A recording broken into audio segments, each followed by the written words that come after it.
बोलती पुस्तके. ज्यांना वाचनाचा नाद त्यांना बोलती पुस्तके घाली साद. आमचं चॅनल सबस्क्राईब करा आणि सबस्क्राईब करायला इतरांनाही सांगा. नमस्कार श्रोते मित्र हो, बोलती पुस्तके सादर करत आहे लेखक श्री र नेलेकर लिखित कथा बुमरँग. ज्ञानबानं आणि त्याच्या बायकोनं नाना उपाय केले. अनेक वैदू डॉक्टर झाल्यावर साधू बैराग्याकडे गेले. त्यांनी दिलेले गंडे दोरे ताईत धारण करून पाहिले. सर्व प्रयत्न व्यर्थ ठरले गेले. कुणी काहीही उपाय सांगून पाहावा आणि तो करून पाहावा असं कित्येकदा घडलं, मात्र परिणाम शून्य. ज्ञानबा लाकडाच्या वखारीत कामाला होता. त्याचं लग्न होऊन 6-7 वर्ष झालेली. घरात अजून टॅहा टॅहा आवाज घुमत नव्हता. त्याच्या बरोबरीनं काम करणारा त्याचा जिवलग मित्र बाजीराव एकदा त्याच्या कानाशी लागला. त्यानं कुठून तरी गरमागरम खबर आणली होती. ज्ञानबा, आत्ता मला कळून चुकलंय. तुझ्या घरात पाळणा कसा हलेल ते. अनेक उपाय करून थकलेला निराश झालेला ज्ञानबा म्हणाला, पाळणा काय दोरीला बांधून वडला तरी हालल रे. तसं नव्ह, तुझ्या घरात लहान मूल रांगाय पाहिजे. आमच्या घरामागली शेवंतामाई कधी मध्ये आमच्या घरात येऊन बसती. तिचं लहान मूल हाय, ते रांगतं की आमच्या घरात. अरे गेण्या, दुसऱ्यांच्या कुडबुळ्यांची यादी कशाला मला सांगतो यास. तुझं स्वतःचं मूल रांगाय पाहिजे का नको. बाजा, आपल्या नशिबाच्या खात्यावर जर पोरबाळ लिवलं नसेल तर आता हातपाय गाळून बसू नगस. मग काम सोडून सिनेमातल्या वनी हिजडा डान्स करू की काय. माझा एक तुला मूल होईल. मला कसं होईल, माझ्या बाहिलीला. तेच ते मी सांगतोय, नीट कान देऊन ऐक. आज सकाळ सकाळी सरमाडी पिऊन आलायस काही. नाही, पर आज तुझ्या पैशाची पेणार. बाजीराव म्हणाला, का माझ्या बाचं बारसं आहे काही. त्याचं कशाला नाव काढतोस. त्याचं तिकडं नरकात घातला असेल. तुझ्या माईला माझा बा कशाला नरकात जाईल रे. माझा बा मोठ्या पुण्याचा, त्यो सर्गात जाईल. रंबा मेनका त्याचा हातपाय दाबत असत्याल. आईला घेण्या, तुझा बा जित्ता होता तवा कुणी गावं ना की डोंबारणीच्या पालाकडे जायचा. हागा मार खाल्ला त्यानं त्या पायात. एक डाव पाय बी मोडून घेतला होता. काठी घेऊन लंगडा चालायला लागल्यावर बी त्याची सवय गेली नाही. आणि म्हण रंबा मेनका त्याचा हातपाय दाबत असत्याल. आणि तुझ्या बाबानं काय दिवं लावलं. रातचं तुमच्या घरात असायचा, पर पहाट तर सोनू माळणीच्या घराच्या मागल्या दारानं बाहेर पडायचा. समद्या गावाला ठाऊ होतं की ते. असू दे पर तुझ्या बापावानी मार तर खाल्ला नाही ना बरं. ते जाऊ दे, म्या तुझ्या भल्यासाठी सांगतोय. मागल्या उकाळ्या पाकाळ्या उकरून काढून मला भल्याच्या गोष्टी सांगतोयस काही. वाईचल कुठं. आज माझ्या पैशाची पाहतो. चल, मागणं तुझ्या पैशाने पिणार. आधी मला काय सांगत होतास ते सांग पहिलं. सांगतोय की, पर तू बेशर्माच्या झाडाच्या फाट्या मोडल्यावानी माझं सांगणं मोडून काढतोयस होय. बरं सांग. म्या अक्षी जालीम उपाय आणला आहे. त्यो केला की तुझ्या घरात तुझं स्वतःचं बाळ रांगल, पाळणा हालल. हा गण्या, मुतण्यानं हागून लंगोट्या घाण करील. कुठनं इकत आणायचं. गाडवा, ते काही शेरडं मेंढर आहेत वय रे काय इकत आणायला. म्या सांगतो तेवढं कर. नाही घरात पुवार खेळलं तर फटावर मिशी ठेवणार नाही. तुझ्या फटावर मिशा उगाव त्यातच कुठं रे. उगवत नसल्या तर नसू दे, परंतु उपाय करून बघेच. नाही परिचिती आली तर माझ्या टाळक्याचा गाष्टाच करून घेतो मी. तू म्हणशील ते हरतोय हा, मग तर झालं. एवढा जीव तोडून सांगतोय असतं करूनच बघूया मग. आत्ता कसा तळ्यावर आलास? कंच्या तळ्यावर? आपलं हे ताळ्यावर ताळ्यावर आलास. तू प्रत्येक आईतवारी म्हसोबाला खेट घालायचं. मागं ते समज केलं ते सारं. निराशेनं ज्ञानोबा म्हणाला, ऐक तरी, प्रत्येक आईतवारी सकाळी येरवाळी उठायचं, हे आंघोळ बांघोळ करायची, धुतल्याली स्वच्छ कापडं घालायची, पाण्याचा तांब्या, नारळ, कापूर, अगरबत्ती, खडी साखर घेऊन म्हसोबाला जायचं. म्हसोबाला तांब्यातल्या पाण्यानं आंघोळ घालायची, कापूर अगरबत्ती लावायची, नारळ फोडून खडी साखर वाहून पूजा करून साकडं घालायचं. कसला आकडं? मटक्याचं? हं, अरे मटक्याचं आकडं नव, साकडं साकडं साकडं म्हणजे नवस करायचं. असं एक दिवस नाही, वळीनं 7 दिवस खेट घालायचं. काय म्हणजे प्रत्येक वेळेला नारळ खडी साखर न्यायला पाहिजेच? तर तुला काय वाटलं योकच नारळ माघारी आणून परत दुसऱ्या बारला नेतात योच? छ्या, प्रत्येक बारीला योग नारळ न्यायचा, तिथं फोडून अर्धा ढपला तिथं ठेवायचा, अर्धा ढपला घरला आणून वैष्णीसनी खायला द्यायचा. तू त्यातला नखभर बी खायचा नाही. प्रत्येक खेट्याला योग नारळ म्हणजे 7 खेट्याला 7 नारळ. आईला मग मला परतदारी नारळाचं झाडच लावायला पाहिजे. वय आत्ताच्या आता घरला जा आणि पहिलं झाड लाव. उद्या तर आयतवार आहे, सकाळ पावत तर नारळ लागेल झाडाला. माझी मस्करी करतोय आज माझ्या. तुला चांगलं सांगायला जावं तर तू मलाच येड्यात काढतोयस. तुला ज्या दिवशी नारळाला पैसे नसतील त्या दिवशी माझ्याकडनं मागून घे, मग तर झालं.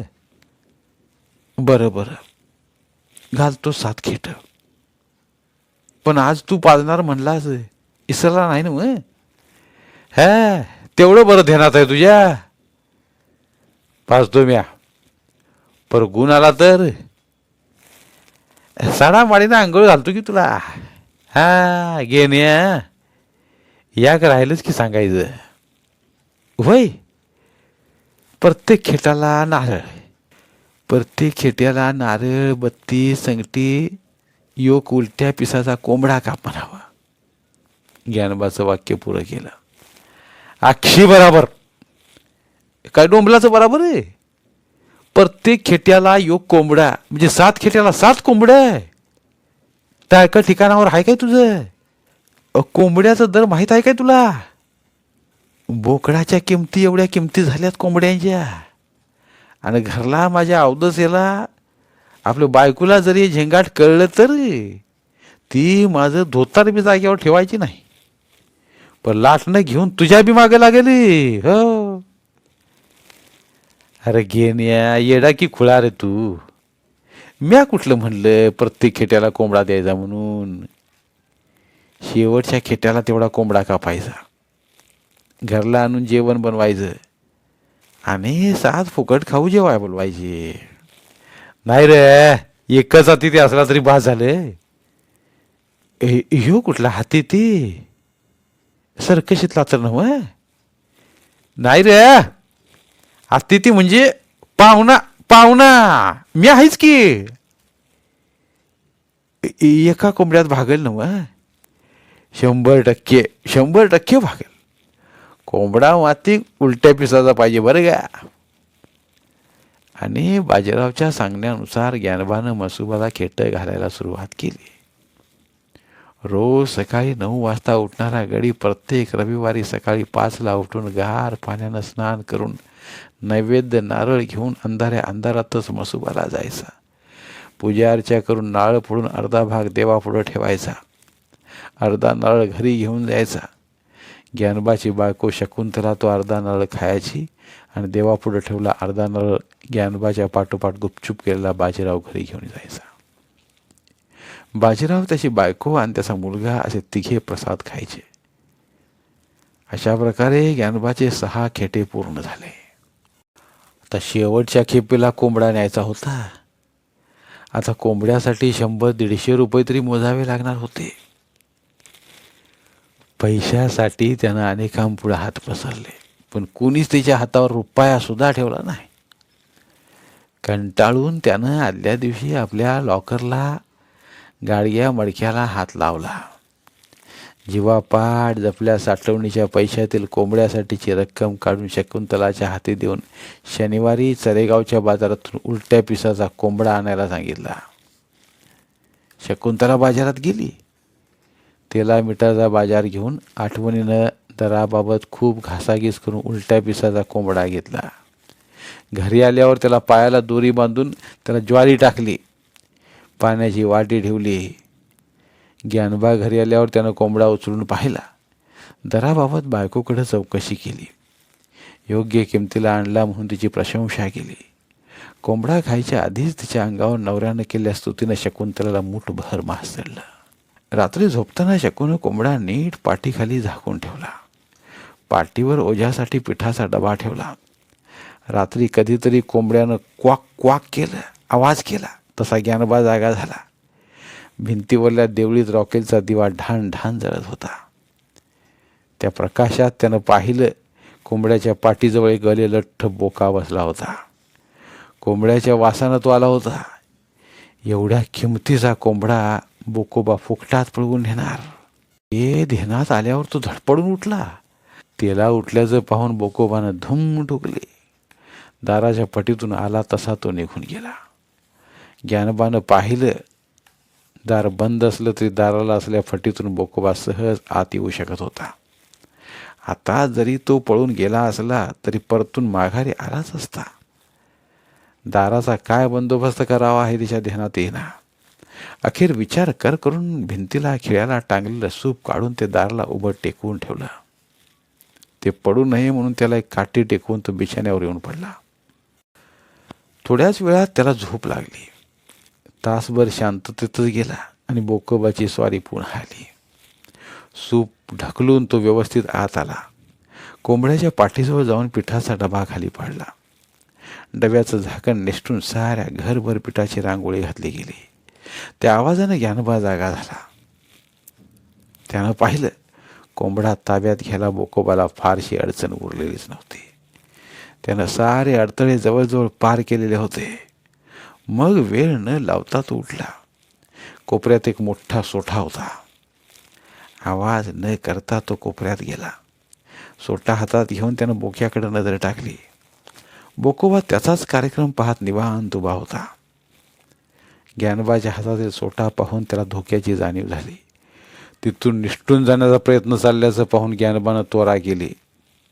सोटा घेऊन तो धावला आणि वाटत आडव्या असल्या शाकीच्या हाताला धडकून तो धनकन सांडल्या पिठातच तोंडावर आपटला. नाका तोंडात गेल्या पिठानं त्याला ठसका लागला. तोवर बोकोबा कधीच पसार झाले होते. ज्ञानोबा हातपाय झटकून उठला. त्यानं बोक्याला शिव्या देतच डब्यातील पीठ भरायला सुरुवात केली. कोंबडा झाकल्या पाठीवर ठेवायला पिठाच्या डब्याखेरीज दुसरं काही मिळालं नव्हतं का शकुला म्हणून तिलाही 4-2 शिव्या हसडल्या. पीठ भरून झाल्यावर डब्याचं झाकण लावलं. आता झोपून उपयोगाचं नव्हतं. बोका पुन्हा आला असता. आता बोक्याला जिवंत ठेवायचं नाही अशी प्रतिज्ञा करून हातात दुंडका चावरून भिंतीला पाठ देऊन तो बोका येण्याची वाट पाहू लागला. तास गेला, 2 तास गेले. बोका काही आला नाही, पण त्याच्या डोळ्यावर झापड मात्र येऊ लागली. त्यानं बायकोकडं पाहिलं. ती कुंभकर्णासारखी डाराडूर घोरत झोपली होती. त्याला हेवा वाटला. मनात असूया उत्पन्न झाली. आपण एकट्यानंच का जागायचं? मूल तर आम्हा दोघांनाही हवं आहे. मीच एकट्यानं कोंबड्याची राखण काय म्हणून करायची? अर्धी रात्र होऊन गेली दिसते. आता इथून पुढं शकून जागलं तर काय बिघडलं, असा विचार मनात येऊन त्यानं हाक मारली. शके, ये शके. त्यानं हाका घातल्या तरीही तिच्या घोरण्यावर कुठलाच फरक पडला नाही. पुढं होऊन त्यानं तिला ढोसलं. त्यावर तिचं धूळ थोडंसं हललं. घोरण्याचा आवाज संपला. तिनं कूस बदलली आणि गिअर टाकून पुन्हा घोराला सुरुवात केली. शक्य शक्य. त्यानं हाकेचा सपाटा लावला तरी एक नाही आणि दोन नाही. त्याचं मस्तक भरकाटलं. त्यानं हातातलं दांडकं तिच्या पाठीत टाकल्याबरोबर ती जोरानं आई आई आई आई ग करीत उठली.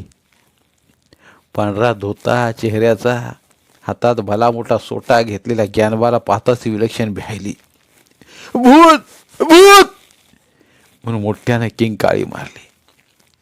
तिच्या किंकाळण्यानं ज्ञानबाचाही धीर सुटला. इकडं तिकडं सर्वत्र पाहून कुठेच भूत नसल्याची खात्री झाल्यावर म्हणाला, गप, कुठं आहे भूत? तू तू तू भूत नाहीस ना? मग मी का भूत वाटतोय तुला? रागाने ज्ञानबाने विचारलं.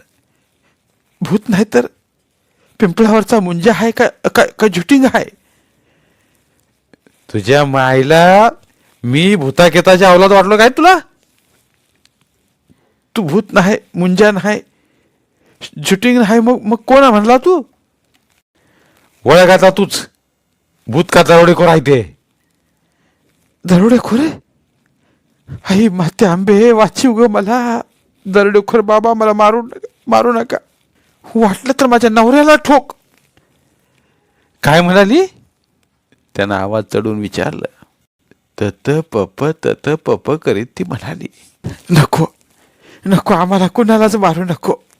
त्या गाडग्या मडक्यात माझ्या नवऱ्याची ठेव आहे, ती घेऊन जावा, पण मारू नका. हे भले, तुझ्या माईला माझ्या कष्टाचा पैसा असला कुणाचा चोरा चिलटाच्या हातात देणार आहेस बाई तू? हा, जागी होऊन नीट बघ माझ्याकडे. मी भूत नाही का दरोडखोर मी नाही. नाही मग पोलीस आहे काय? म्या तुझा नवरा घेनबा आहे. माझा नवरा? ह्यात माझा नवरा तर कोळसावा आणि काळा आहे, आणि तू तर युरोपियन नावाने गोरगा गोरा गुमटा का पांढरा दिसतोय असं. शके, मी खरं सांगतो तुझा नवरा आहे. असला तर असला, मग इतक्या रातचं काय काम आहे तुझं? शके, नीट जागी हो, जागी हो. अगं मी गेनबा, तुझा सक्का नवरा. या घरात नाही तर मग काही बाजूला भाड्यानं घर घेऊन राहू काही? माझा नवरा म्हणतोय तर मग तू एवढा पांढरा फेक कसा? अगं पीठ लागलं तोंडाला. पावडर मिळना म्हणून पीठ लावलं भाई तोंडाला. मला ढाका आणू नगस. तू माझा नवरा नाहीस. एकतर तू भूत तरी असशील, नाहीतर दरोडेखोर तरी. थांब, म्या फोन करून पोलिसांनाच बोलवून घेते. तुझ्या बापानं हुंड्या दिलाय का फोन? धना सावकाराच्यात हाय की फोन, तिथनं करते. आता आणखी फाटं फोडू नकोस. मी काय सांगतो ते ऐक. मी कुठं हाय? इकडं तिकडं बावरून पाहत तिने विचारलं. तू कोण? तुझा बा? माझा बा तर कवा स्वर्गात गेलाय. ज्ञानबाचं मस्तक भरकटून गेलं. त्यानं सदऱ्याच्या पंख्यानं आपलं तोंड पुसलं आणि म्हणाला, शके, नीट बघ, नीट बघ. म्या तुझा नवरा आहे की नाही ते बघ. तिनं त्याच्याकडे टक लावून पाहिलं. तिला ओळख पटली. चेहऱ्यावर हसू उमाटलं. दोडानो, खरंच की हो. I am sorry. आयला शके, डोकं फिरलं का तुझं? काय बी कसं बरडायला लागलंयस एकदम माझ्यावर स्वारी? अव धनी सावकाराची बायको रागावली की धना सावकार असंच म्हणतात. पण सोटा घेऊन एवढ्या रातचं कुठं निघाला म्हणायचं तुम्ही? निघालोय दरोडी टाकायला. येतोस का तू? म्याव येऊन काय करू? तुमच्या मैत्राला बाजीरावाला घ्या की संगट. दरोडा टाकणार पर कुठं? त्या मांगेलालच्या कापड दुकानावर टाकणार असेल तर मला रेशीम काटाची मोरपंखी रंगाची साडी. गप्या, मी खरंच दरोडा टाकायला नाही निघालो. सोपं नाही ते, त्याला बी पावर लागती, पावर. खरंच की तुमची पावर किती आहे ते मला चांगलं ठाव आहे. ते जाऊ दे, म्या काय सांगतोय ते नीट ऐक. त्यानं झालेला सारा प्रकार तिला समजावून सांगितलं आणि म्हणाला, आत्ता पाव तर म्या जागलो. ह्या हितनं पुढं तू जागत बस. कोंबड्याच्या वासानं बोका 2दा आला होता. मुलकाचा महाग आहे कोंबडा. तू राखण करीत बस. बोका आला की ह्यो सोटा त्याच्या टाक्यात घालायचा. म्या झोपतो जरा. मी एकली जागीत बसू? मग गावातली 4-6 जण सोबतीला बोलवतेस काही? तुम्ही बसा की माझ्या बरोबर. मी आता पाहतो जागलोय की. मला वाईज डुलका काढू दे. हवं तर पाठव उठीव मला. म्या जागीन मग तू झोप. म्या एकली जागेत बसू आणि मधनच भ्या वाटायला लागल्यावर काय करू? तुला आणि कशाचं भ्या वाटतंय? ती सावताची वल्ली बालतीन मेल्यावर पुरली होती. तिच्या अंगावरून सरसरून काटा झाला.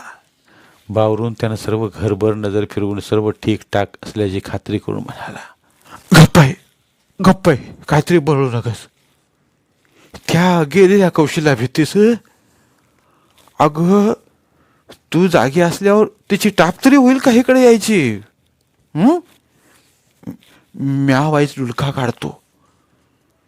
तुला झोप यायला लागली तर मला उठीव. आणि डोक्यावर वाकाळ मुसकुटून तू झोपला. तो थोड्याच वेळात मंद घुरू लागला. तो झोपला आणि शकू हातात सोटा घेऊन भिंतीला पाठीचा रेटा देऊन बोका येण्याची वाट पाहत बसली. सर्वत्र नीरव शांतता पसरली होती. हळूहळू वेळ जाऊ लागला. तिला जांभया येऊ लागल्या. मोठ्या कष्टानं झोप आवरून जागे राहण्याचा ती आटोकाट प्रयत्न करू लागली. सर्वत्र शांतता झाल्याचं पाहून दाराच्या फटीतून बोका आत आला. चाहूल घेत नाकानं हुंगत हुंगत चोर पावलानं पुढे आला. त्यानं सर्व बाजूंचा अंदाज घेतला. शकूला बोक्याची चाहूल लागलीच होती. ती अर्धवट मिटलेल्या डोळ्यानं त्याची हालचाल पाहत निमूट व्हावी. बोका जवळ येण्याची, मारण्याच्या आवाक्यात येण्याची वाट पाहू लागली. बोक्यानं हळुवारपणे भिंतीचा मध्य साधून तुळईवर झेप घेतली. तुळईवरून हलके हलके चालत तो अलीकडच्या बाजूला आला. त्यानं पुन्हा एकदा सर्वत्र मान फिरवून चाहूल घेतली. भिंतीला टेकून बसल्या शकूकडे त्यानं पाहिलं. ती झोपचं सोंग घेऊन तो कधी तिच्या टप्प्यात येतोय याची ती वाट पाहत होती. त्या बोक्यावर तिचा अनेक दिवसांपासून डोळा होता. वेळी अवेळी घरात घुसून दूध पिणं, सांडणं, लोण्याचा गोळा कपाटातून अलगूत पळवून नेणं, सुकाट बोंबील कशातही दळवून ठेवलं तरी त्याचा वास काढून त्याचा फडशा पाडणं, अशा विविध गुन्ह्यात तो तिला हवाच होता. कित्येक दिवस पाळत ठेवून सापडत नव्हता. आज नेमका कोंबड्याच्या वासानं आला होता. त्यानं आजवर केलेल्या गुन्ह्याची यादी तिच्या डोळ्यांपुढून सरकत गेली आणि सात्विक संतापानं त्वेषानं सोट्यावर तिची मूठ जास्त आवळली गेली. आज त्या सर्वांची परतफेड करण्याची दुर्मिळ संधी आली होती. आतापर्यंत केलेल्या सर्व गुन्ह्यांची एकत्र शिक्षा त्याला भोगायला लावायची होती.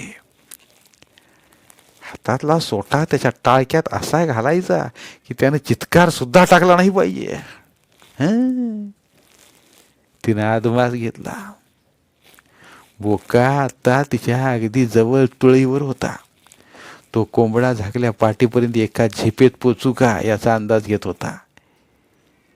एक वार त्यानं सभोवताली नजर फिरवून आपण करत असलेल्या कार्याचे कोणी आय विटनेस तर नाही ना याची खात्री करून घेत होता तो. शकूला ही संधी चांगली होती. त्याच वेळी तिनं हालचाल करणं योग्य होतं. पुन्हा तशी संधी चालून आली नसती तिने हलके सोटा उचलला. बोक्याची दिशा, ठिकाण, मधलं अंतर सर्वांचा अचूक अंदाज घेऊन तिने जीव खाऊन सोटा फेकला. बोक्याच्या लक्षात यायच्या आधीच ती क्रिया घडली होती. शकूनं अचूकपणे लक्षावर सोटा फेक केली. तिचं नेमबाजीतलं कौशल्य प्रशंसनीय. त्यात कसलीही चूक नव्हती. चूक होती त्या तुळई बसवणाऱ्या सुताराची. घर बांधताना त्यानं तुळई अर्धा फूट घेऊन बसवली असती तर बोका नेमका सोटा फेकल्या मार्गात आला असता. सोटा योग्य दिशेने गेला खरा, पण तो बोक्यावर बसण्याऐवजी तुळईवर बसला. सोटा त्यावर जोरात आदळून त्याच वेगानं परत येऊन डोक्यावरून वाकाळ मुस्कुटून झोपल्या ज्ञानबाच्या डोक्यावर आपडला. आई गा, मेलो मेलो. ज्ञानबा वाकाळ धुडकावून देऊन ओरडतच उठला आणि दोन्ही हाताने डोक्यात धरून कथ्थक नृत्य करू लागला. या साऱ्या प्रकाराने शकू तर गर्भगळीतच झाली. पण धोक्याची जाणीव होऊन बोकोबानं यशस्वी पलायन केलं. शकू झटकन उठली आणि नवऱ्याला किती लागले ते पाहायला धावली. पण तो नृत्य करीत असल्यानं त्याला थांबवण्यासाठीही तिलाही त्याच्याभोवती नृत्य करावं लागलं. बघू बघू कारभारी कुठे लागलं बघू. नका नका नका, मला मारू नको, मला मारू. हवं तर माझ्या बायकोचं समजा दागिनं लिहा समजा. नाही नाही, माझं डाक्का म्हणून देताय. गाडग्या मडक्यात ठेवलेला तुमचा पैसा द्या की, ती म्हणाली. ज्ञानबानं नृत्य थांबवलं आणि इकडे तिकडे पाहिलं. मग शकूकडे पाहत म्हणाला, गेला का ग तो? बोका ना गेला ना. अगं अकलेच्या लसणा नव कांद्या, चोर आला होता त्यो गेला का? चोर नाही, बोका आला होता. बोका? त्यानं मला मारलं काय? डोक्यावरलं भलं मोठं टेंगुळ कुरवाई त्यानं विचारलं. त्यो मुर्दा कशाला मारील, मीच मारलं. हे भले बोक्याला मारायचं सोडून मला धुपटीत बसलीच बाई. चांगली गुणाची बाई आहे माझी. वाकाळ डोसक्यावर होती म्हणून बरं, नाहीतर माझा भेजा बाहेर काढला असतीस. तेवढ्यावर बी थांबली नसतीस. माझा भेजा तळून खायला कमी केलं नसतीस तू. भेजा मी कधीतरी खाते काय? अगं परशाके, बोका आला म्हणतीस मला, तिला मारायचं सोडून मला धोपट्या घालत बसलीस. काय म्हणायचं तुला? मी बोक्यावानी दिसलो तुला? अव मी बोक्यालाच मारलं की ओ, पर उलिसा नेम चुकला. माझी आई, उलिसा नेम चुकला, उलिसा नेम चुकला. सगळा चुकला असता असं मला डायरेक्ट वरच धाडला असतीस. माझा ऐका तरी, मी बोक्यावर बरोबर नेम धरून सोटा हाणला हो. अग माझ्या मसालाच्या पिल्ला, देवानं एवढी बी अक्कल कशी काय नाही ती म्हणतो ग मी तुला. तू बोक्यावर नेम धरून सोटा हाणलास पण लागला मला. तू उलट का केली नाहीस? सरळ माझ्या टाक्यात सोटा हाणायचास, म्हणजे तुझा नेम बरोबर बसून बोक्याला लागला असता. दाडा हो, खरंच की हो. आता नेम धरून हाणू का तुम्हाला? हे माझी आई, हितच भेटलीस, पुन्हा वर भेटू नगस. वर म्या कशाला जातीय? शिडीवर उभं राहायचं सुद्धा भ्या वाटतंय मला, मग वर कशाला जाईन? ज्ञानबानं दोन्ही हात जोडून तिला नमस्कार करून म्हणाला, माते आंबे, जगदंबे, झालं एवढं रामायण पुरं झालं. नाहीतर तू कोंबड्याच्या आधी माझाच बळी देशील. आता सोटा ठेव बाजूला आधी ठेव. नुसती बसून राहा. बोका आला तर त्याला मारू बिरू नकोस. मारू नको, कोंबडा घेऊन जाऊ देत. तसं नव, त्याला बजावून सांग, बाबा बोकोबा, कोंबडा महाग आहे, कोंबडा नको नेऊस. वाटल्यास कोंबडा मुसुबाला कापून आणल्यावर आतड्या कातड्या तुला देऊ. त्याला हात जोड, त्याच्या पाया पड, इनती कर, माघारी जा म्हणावं त्याला. बरं, तुम्ही झोपा आता. झोपतो, पण तुझी नेमबाजी दावू नगस. नाही दावत, तुम्ही झोपा बघू, म्या बसते जागत. लय बी नको जागूस. पाट पाट उठीव मला. म्या पुढे जागीन, तू झोप मग. दोघांची बी झोपमोड व्हाय नको. वाकाळ डोक्यावरून मुस्काटून घेऊन तू झोपला तो. शकू भिंतीला टिकून पुन्हा पहारा देत बसली. थोडा वेळ गेला आणि तिनं हाक मारली. कारभारी, अव कारभारी. एक नाही की दोन नाही, तिनं पुढं होऊन त्याला ढोसकलं. तू जागा झाला. वाकाळ खाली सरकवून विचारलं, बोखालाय काय? बोका नाही आला खरं, तुम्हाला झोप आली काय विचारत होती. आई, चांगली झोप मोडलीच माझी. आता नकस फाट फाट उठव. बरं, झोप आता. तो झोपला आणि ती सावधानतेने भिंतीला पाठ लावून जागेत बसली. ज्ञानबा पुन्हा मंद मंद घोरू लागला. बोक्याची वाट बघून बघून बोकाही येईना, पण तिच्या डोळ्यात झोप येऊ लागली. सकाळी उन्ह वर आल्यावर दारावर धडक बसू लागल्यावर दोघे एकाच वेळी जागे झाले. शके, शके, दारावर धडक कोण मारतय बघ. ती दार उघडायला म्हणून गेली. दारात बाजीराव उभा होता. काय हो वहिनी, अजून झोपलायचाच होई? कोंबडा कापाय कवा जायचा आम्ही? अहो भाऊजी, रात सारी जागीच होती मी. पाट पाट वाईज डुलखा लागला. ढेकणं झालं ती का पिसवा? तसं नाही हो, कोंबड्याच्या वासानं बोका रातचा सारखा हेलपाटे घालीत होता, म्हणून जागत बसावं लागलं. हे असं होई? आता आटपायचं बघा, आटपायचं बघा बिगी बिगी. तो आत आला. ज्ञानबाला म्हणाला, कवा तुझ्या आंघोळी व्हायची आणि कवा तुम्ही मसुबाला जायचं? बाज्या, तू 10 मिनिटं बस बस, मी तवाच आटिपतो. आणि दोघा नवरा बायकोंच्या कामाला वेग आला.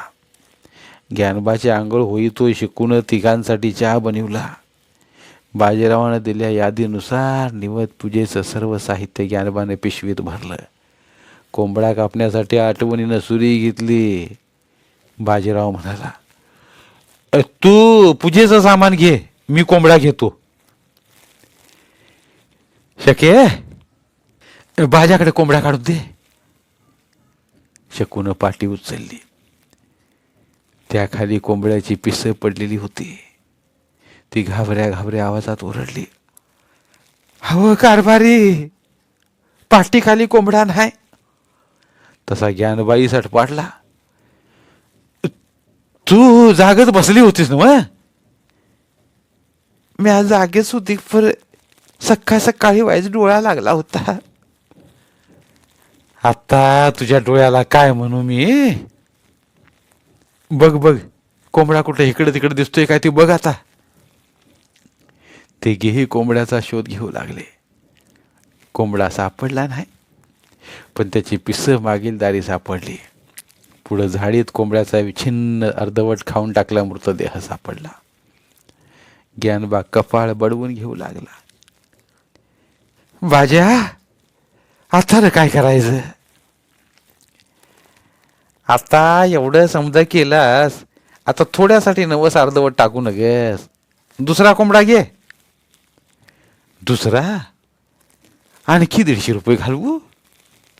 आता लेखा इलाज नाही. काय बी कर, कुठं गावल? म्या इकडे येताना दत्तू फाळक्याच्यात बघितलाय उरपाट्या पिसाचा कोंबडा. दत्तू 200 रुपये सांगेल कोंबड्याचं.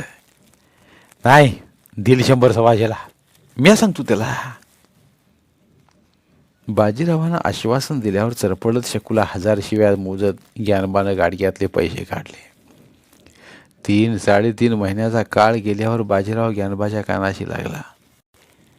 गण्या, नवस केल्याचा काय फरक जाणवती काय तुला? कसला फरक? म्हणजे असं, तुझ्या बायकोला कोरड्या वकाऱ्या येत्यात काय? आंबट चिंबट खाऊस वाटतंय काय? आता मला कसं कळायचं? भोळेपणात ज्ञानबानं विचारलं. तू गमती गमतीने विचार की म्या सांगितलेला नवाज कधीच वाया जाणार नाही, लक्षात ठेव. संध्याकाळी घरी गेल्यावर ज्ञानोबानं शकुला जवळ बोलावून लाडाने विचारलं, के तुला वकाऱ्या विकाऱ्या आल्यावानी वाटतात काय? छेद, मला कशाला वकाऱ्या होतील? रोज सकाळचं उठलं की मिसरी लावल्यावर तोंडात बोटं घालून चांगलं वाटीभर पित्त पाडते मी. ते ऐकून ज्ञानोबाच्या पोटात ढवळून यायला लागलं.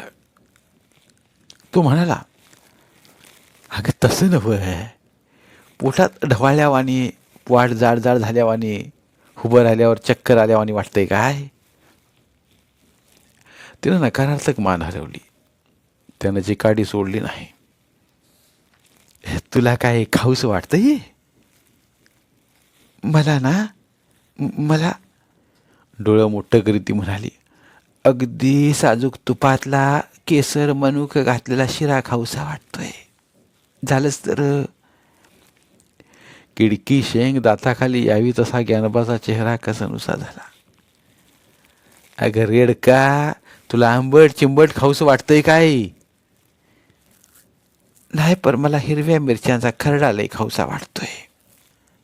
बाजारला गेल्यावर आणाल हिरव्या मिरच्या? मिरच्या नाही, वंजळभर चुना आणून माझ्या मनगटावर थापून शिमगा करीत बसतू. आणखी महिनाभर गेला. अधूनमधून काही प्रगती झाली का याची बाजीराव ज्ञानोबाकडे चौकशी करत होता. एके दिवशी बाजीराव ज्ञानोबाला म्हणाला, बघ बघ मेल्या, तुला विश्वास नव्हता नवसावर, पण आला का नाही त्याचा अनुभव? ज्ञानोबानं मान हलवून निराशेनं नकार दिला. बाजीराव म्हणाला, गड्या, आपली एक मोठी चूक झाली. आपण नवसाला उरपाट्या पिसाचा कोंबडा कापायच्या बदली सरळ्या पिसाचा कापायला पाहिजे होता. काय फरक पडणार होता त्यानं? उरपाट्या पिसाच्या कोंबड्यामुळं नवस बी उरपाटा पडला का? त्यो कसा काय? अरे गड्या, तुझ्या बायकोला दिस जावत म्हणून हे केलं समज. दिस गेले, पण माझ्या बायकोला. धन्यवाद. पुन्हा भेटूया एका नवीन कथेसह.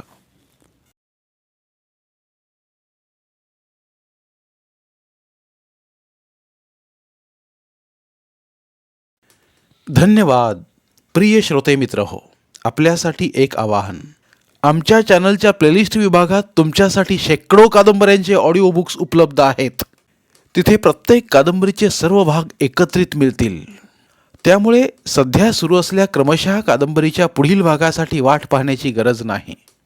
तुमच्या वेळेनुसार तुम्ही संपूर्ण कादंबरी सलगपणे ऐकू शकतात आणि साहित्याचा आस्वाद घेऊ शकता. कृपया आमच्या चॅनलच्या होमपेजवर जाऊन प्लेलिस्ट चेक करा आणि तुमची आवडती कादंबरी निवडा. धन्यवाद.